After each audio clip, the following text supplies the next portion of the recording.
All right, guys, book 4, chapter 16 of The Godfather. We're going to read all the way through. It's probably going to be over 30 minutes. Maybe, maybe not. We'll see. We're going to read all the way through, though. So, chapter 16. Carlo Rizzi was punk sore at the world. Once married into the Corleone family, he'd been shunted aside with a small bookmaker's business on the Upper East Side of Manhattan. He'd counted on one of the houses in the mall on Long Beach. He knew the Don could move retainer families out when he pleased, and he had been sure it would happen, and he would be on the inside of everything. But the Don wasn't treating him right. The great Don, he thought with scorn. An old mustache Pete who'd been caught out on the street by gunmen like any dumb small-time hood. He hoped the old bastard croaked. Sonny had been his friend once, and if Sonny became the head of the family, maybe he'd get a break, get on the inside. He watched his wife pour his coffee. Christ, what a mess she turned out to be. 5 months of marriage and she was already spreading, besides blowing up. Real guinea broads, all these Italians in the East. He reached out and felt Connie's soft, spreading buttocks. She smiled at him and he said contemptuously, "You got more ham than a hog." It pleased him to see the hurt look on her face, the tears springing into her eyes. She might be a daughter of the great Don, but she was his wife. She was his property now, and he could treat her as he pleased. It made him feel powerful in that one of the Corleones was his doormat. He had started her off just right. She had tried to keep that purse full of money presents for herself, and he had given her a nice black eye and taken the money from her. Never told her what he'd done with it either. That might have really caused some trouble. Even now he felt just the slightest twinge of remorse. Christ, he'd blown nearly 15 grand on the track and showgirl bimbos. He could feel Connie watching his back, and so he flexed his muscles as he reached for the plate of sweet buns on the other side of the table. He just polished off ham and eggs, but he was a big man and needed a big breakfast. He was pleased with the picture he knew he presented to his wife. Not the usual greasy, dark Guinzo husband, but crew-cut blonde, huge golden-haired forearms and broad shoulders and thin waist. And he knew he was physically stronger than any of those so-called hard guys that worked for the family. Guys like Clemenza, Tessio, Rocco Lampone, and that guy Paulie that somebody had knocked off. He wondered what the story was about that. That for some reason he thought about Sonny. Man to man he could take Sonny, he thought, even though Sonny was a little bigger and a little heavier. But what scared him was Sonny's rep, though he himself had never seen Sonny anything but good-natured and kidding around. Yeah, Sonny was his buddy. Maybe with the old Don gone, things would open up. He dawdled over his coffee. He hated this apartment. He was used to the bigger living quarters of the West, and in a little while he would have to go across town to his book to run the noontime action. It was a Sunday, the heaviest action of the week, what with baseball going already in the tail end of basketball and the night trotters starting up. Gradually he became aware of Connie bustling around behind him, and he turned his head to watch her. She was getting dressed up in the real New York City Guinzo style that he hated, a silk flowered patterned dress with belt, showy bracelet and earrings, flouncy leaves. She looked 20 years old. "Where the hell are you going?" he asked. She answered him coldly. "To see my father out in Long Beach. He still can't get out of bed and he needs company." Carlo was curious. "Is Sonny still running the show?" Connie gave him a bland look. "What show?" He was furious. "You lousy little guinea bitch. Don't talk to me like that or I'll beat that kid right out of your belly." She looked frightened, and this enraged him even more. He sprang from his chair and slapped her across the face, the blow leaving a red welt. With quick precision, he slapped her 3 more times. He saw her upper lip split bloody and puff up. That stopped him. He didn't want to leave a mark. She ran into the bedroom and slammed the door, and he heard the key turning in the lock. He laughed and returned to his coffee. She smoked until it was time for him to dress. He knocked on the door and said, "Open it up before I kick it in." There was no answer. "Come on, I got to get dressed," he said in a loud voice. He could hear her getting up off the bed and coming toward the door. Then the key turned in the lock. When he entered, she had her back to him, walking back toward the bed, lying down on it with her face turned away to the wall. He dressed quickly and then saw she was in her slip. He wanted her to go visit her father. He hoped she would bring back information. "What's the matter? A few slaps take all the energy out of you?" She was a lazy slut. I wonder why the narrator would say that, because that's after the quotations. She's a lazy slut. She was a lazy slut. But I know he's thinking that's... "I don't want to go," her voice was tearful. The words mumbled. He reached out impatiently and pulled her around to face him. And then he saw why she didn't want to go and thought maybe it was just at well. He must have slapped her harder than he figured. Her left cheek was blown up. The cut upper lip ballooned grotesquely puffy and white beneath her nose. "Okay," he said, "but I won't be home until late. Sunday is my busy day." He left the apartment and found a parking ticket on his car. a $15 green one. He put it in the glove compartment with a stack of others. He was in a good humor. Slapping the spoiled little bitch around always made him feel good. It dissolved some of the frustration he felt at being treated so badly by the Corleones. The first time he had marked her up, he'd been a little worried. She had gone right out to Long Beach to complain to her mother and father and to show her black eye. He had really sweated it out, but when she came back, she had been surprisingly meek, the dutiful little Italian wife. He had made it a point to be perfect husband over the next few weeks, treating her well in every way, being lovey and nice with her, banging her every day, morning and night. Finally, she had told him what had happened, since she thought he would never act that way again. She had found her parents coolly unsympathetic and curiously amused. Her mother had had a little sympathy and had even asked her father to speak to Carlo Rizzi. Her father had refused. She is my daughter, he had said, but now she belongs to her husband. He knows his duties. Even the King of Italy didn't dare to meddle with the relationship of husband and wife. Go home and learn how to behave so that way he will not beat you. Connie had said angrily to her father, "Did you ever hit your wife?" She was his favorite and could speak to him so impudently. He had answered, "She never gave me reason to beat her," and her mother had nodded and smiled. She told him how her husband had taken the wedding present money and never told her what he did with it. Her father had shrugged and said, "I would have done the same if my wife had been as presumptuous as you." And so she had returned home, a little bewildered, a little frightened. She had always been her father's favorite, and she could not understand his coldness now. But the Don had not been so unsympathetic as he pretended. He made inquiries and found out what Carlo Rizzi had done with the wedding present money. He had men assigned to Carlo Rizzi's bookmaking operation who would report to Hagen everything Rizzi did on the job. But the Don could not interfere. How expect a man to discharge his husbandly duties to a wife whose family he feared? It was an impossible situation, and he dare not meddle. Then when Connie became pregnant, he was convinced of the wisdom of his decision and felt he never could interfere, though Connie complained to her mother about a few more beatings, and the mother finally became concerned enough to mention it to the Don. Connie even hinted that she might want a divorce. For the first time in her life, the Don was angry with her. "He is the father of your child. What can a child come to in this world if he has no father?" he said to Connie. Learning all this, Carlo Rizzi grew confident. He was perfectly safe. In fact, he bragged to his two riders on the book, Sally Rags and Coach, about how he bounced his wife around when she got snotty, and saw their looks of respect that he had the guts to manhandle the daughter of the great Don Corleone. But Rizzi would not have felt so safe if he had known that when Sonny Corleone learned of the beatings, he had flown into a murderous rage and had been restrained only by the sternest and most imperious command of the Don himself, a command that even Sonny dare not disobey, which was why Sonny avoided Rizzi, not trusting himself to control his temper. So feeling perfectly safe on this beautiful Sunday morning, Carlo Rizzi sped cross town on 96th Street to the east side. He did not see Sonny's car coming the opposite way toward his house. Sonny Corleone had left the protection of the mall and spent the night with Lucy Mancini in town. Now on the way home, he was traveling with 4 bodyguards, 2 in front and 2 behind. He didn't need guards right beside him. He could take care of a single direct assault. But other men traveled in their own cars and had apartments on either side of Lucy's apartment. It was safe to visit her as long as he didn't do it too often, but now that he was in town, he figured he would pick up his sister Connie and take her out to Long Beach. He knew Carlo would be working at his book and the cheap bastard wouldn't get her a car, so he'd give his sister a lift out. He waited for the 2 men in front to go into the building and then followed them. He saw the two men in back pull up behind his car and get out to watch the streets.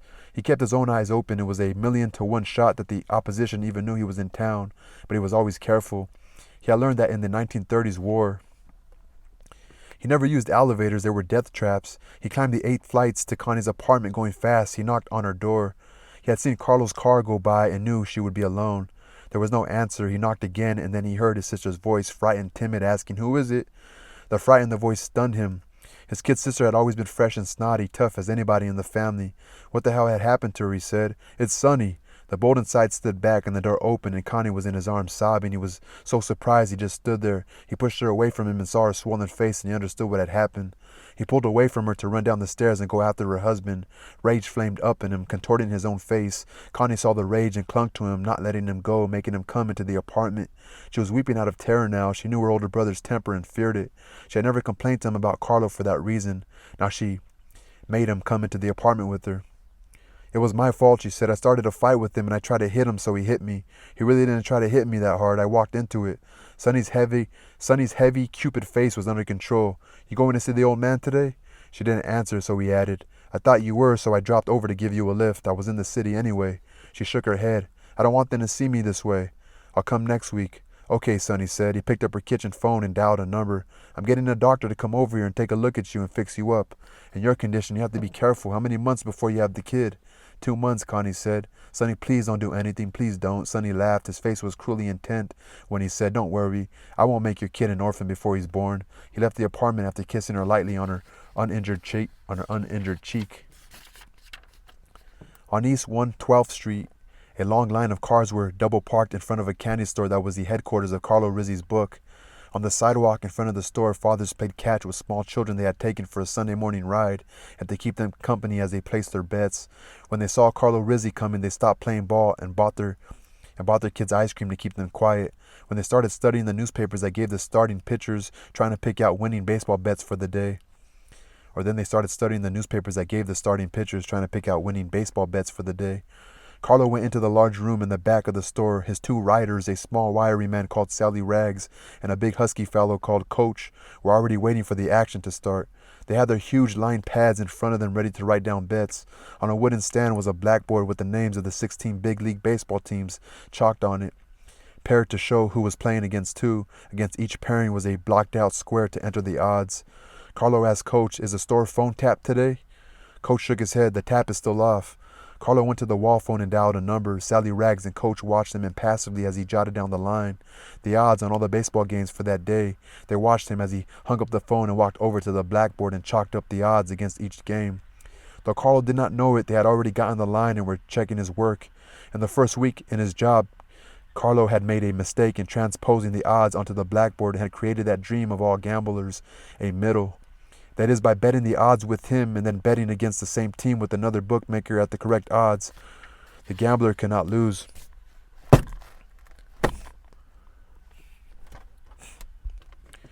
The only one who could lose was Carlo's book. That mistake had caused a $6,000 loss in the book for the week and confirmed the Don's judgment about his son-in-law. He had given the word that all of Carlo's work was to be checked. Normally, the highly placed members of the Corleone family would never be concerned with such an operational detail. There was at least a 5-layer insulation to their level, but since the book was being used as a testing ground for the son-in-law, had been placed under the direct scrutiny of Tom Hagen, to whom a report was sent every day. Now with the line posted, the gamblers were thronging into the back room of the candy store to jot down the odds on their newspapers next to the games printed there with probable pitchers. Some of them held their little children by the hand as they looked up at the blackboard. One guy who made big bets looked down at the little girl he was holding by the hand and said teasingly, "Who do you like today, honey, Giants or the Pirates?" The little girl, fascinated by the colorful name, said, "Are Giants stronger than Pirates?" The father laughed. A line began to form in front of the 2 riders. When a rider filled one of his sheets, he tore it off, wrapped the money he had collected in it, and handed it to Carlo. Carlo went out the back exit of the room and up a flight of steps to an apartment which housed the candy store owner's family. He called in the bets to his central exchange and put the money into a small wall safe that was hidden by an extended window drape. Then he went back down to the candy store after having first burned the bet sheet and flushed the ashes down the toilet bowl. None of the Sunday games started before 2 p.m. because of the blue laws. So after the first crowd of bettors, family men who had to get their bets in and rush home to take their families to the beach, came the trickling of bachelor gamblers or the diehards who condemned their families to Sundays in the hot city apartments. These bachelor bettors were the big gamblers. They bet heavier and came back around 4 o'clock to bet the second games of double headers.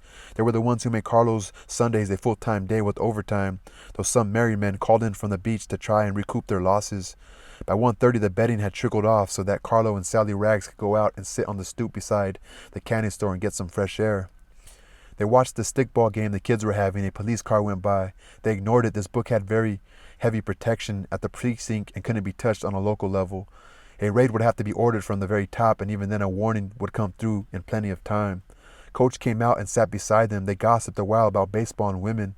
Carlos said laughingly, "I had to bat my wife around again today, teacher who's boss." Coach said casually, "She's knocked up pretty big now, ain't she?" I just slapped her face a few times," Carlos said. "I didn't hurt her." He brooded for a moment. "She thinks she can boss me around. I don't stand for that." There were still a few bettors hanging around shooting the breeze, talking baseball, some of them sitting on the steps above the 2 riders and Carlo. Suddenly, the kids playing stickball on the street scattered. A car came screeching up the block into a halt in front of the candy store. It stopped so abruptly that the tires screamed, and before it had stopped, almost a man came hurtling out of the driver's seat, moving so fast that everybody was paralyzed. The man was Sonny Corleone. His heavy Cupid-featured face with its thick, curved mouth was an ugly mask of fury. In a split second, he was at the stoop and had grabbed Carlo Rizzi by the throat. He pulled Carlo away from the others, trying to drag him into the street, but Carlo wrapped his huge muscular arms around the iron railings of the stoop and hung on. He cringed away, trying to hide his head and face in the hollow of his shoulders, his shirt ripped away in Sonny's hand. What followed then was sickening. Sonny began beating the cowering Carlo with his fists, cursing him in a thick, rage-choked voice. Carlo, despite his tremendous physique, offered no resistance, gave no cry for mercy or protest. Coach and Sally Rags dared not interfere. They thought Sonny meant to kill his brother-in-law and had no desire to share his fate. The kids playing stickball gathered to curse the driver who had made them scatter, but now were watching with awestruck interest. They were tough kids, but the sight of Sonny and his rage silenced them. Meanwhile, another car had drawn up behind Sonny's, and two of his bodyguards jumped out. When they saw what was happening, they too dared not interfere. They stood alert, ready to protect their chief if any bystanders had the stupidity to try to help Carlo. What made the sight sickening was Carlo's complete subjection, but it was perhaps this that saved his life. He clung to the iron railings with his hands so that Sonny could not drag him into the street, and despite his obvious equal strength, still refused to fight back. He let the blows rain on his unprotected head and neck until Sonny's rage ebbed. Finally, his chest heaving, Sonny looked down at him and said, "You dirty bastard, you ever beat up my sister again, I'll kill you." These words released the tension because, of course, if Sonny intended to kill the man, he would never have uttered the threat. He uttered it in a frustration because he could not carry it out. Carlo refused to look at Sonny. He kept his head down and his hands and arms entwined in the iron railing. He stayed that way until the car roared off and he heard Coach say in his curiously paternal voice, "Okay, Carlo, come on into the store. Let's get out of sight." It was only then that Carlo dared to get out of his crouch against the stone steps of the stoop and unlock his hands from the railing. Standing up, he could see the kids looking at him with the staring, sickened faces of people who had witnessed the degradation of a fellow human being. He was a little dizzy, but it was more from shock, the raw fear that had taken command of his body. He was not badly hurt despite the shower of heavy blows. He let Coach lead him by the arm in the back room of the candy store and put ice on his face, which, though it was not cut or bleeding, was lumpy with swelling bruises. The fear was subsiding now, and the humiliation he had suffered made him sick to his stomach so that he had to throw up. Coach held his head over the sink, supported him as he were drunk, then helped him upstairs to the apartment and made him lie down in one of the bedrooms. Carlo never noticed that Sally Rags had disappeared. Sally Rags had walked down to 3rd Avenue and called Rocco Lampone to report what had happened. Rocco took the news calmly and in his turn called his copper regime, Pete Clemenza. Clemenza groaned and said, "Oh Christ, that goddamn Sonny and his temper." But his finger had prudently clicked down on the hook so that Rocco never heard his remark. Clemenza called the house in Long Beach and got Tom Hagen. Hagen was silent for a moment, and then he said, "Send some of your people and cars out on the road to Long Beach as soon as you can, just in case Sonny gets held up by traffic or an accident. When he gets sore like that, he doesn't know what the hell he's doing. Maybe some of our friends on the other side will hear he was in town. You never can tell." Clemenza said doubtfully, "By the time I could get anybody on the road, Sonny will be home. That goes for the Tattaglias too." "I know," Hagen said patiently, "but if something out of the ordinary happens, Sonny may be held up. Do the best you can, Pete." "Sonny may be held up. Do the best you can, Pete." Grudgingly, Clemenza called Rocco Lampone and told him to get a few people in cars and cover the road to Long Beach. He himself went out to his beloved Cadillac, and with 3 of the platoon of guards who now garrisoned his home, started over the Atlantic Beach Bridge toward New York City. One of the hangers-on around the candy store, a small bettor on the payroll of the Tattaglia family as an informer, called the contact he had with his people, but the Tattaglia family had not streamlined itself for the war. The contact still had to go all the way through the insulation layers before he finally got to the Copper regime, who contacted the Tattaglia chief. By that time, Sonny Corleone was safely back in the mall in his father's house in Long Beach, about to face his father's wrath. So one of the hangers-on around the candy store, a small bettor on the payroll of the Tattaglia family as an informer, called the contact he had with his people, but the Tattaglia family had not streamlined itself for the war. The contact still had to go all the way through the insulation layers before he finally got to the Copper regime, who contacted the Tattaglia chief.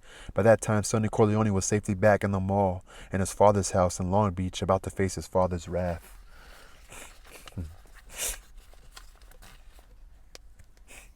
Interesting.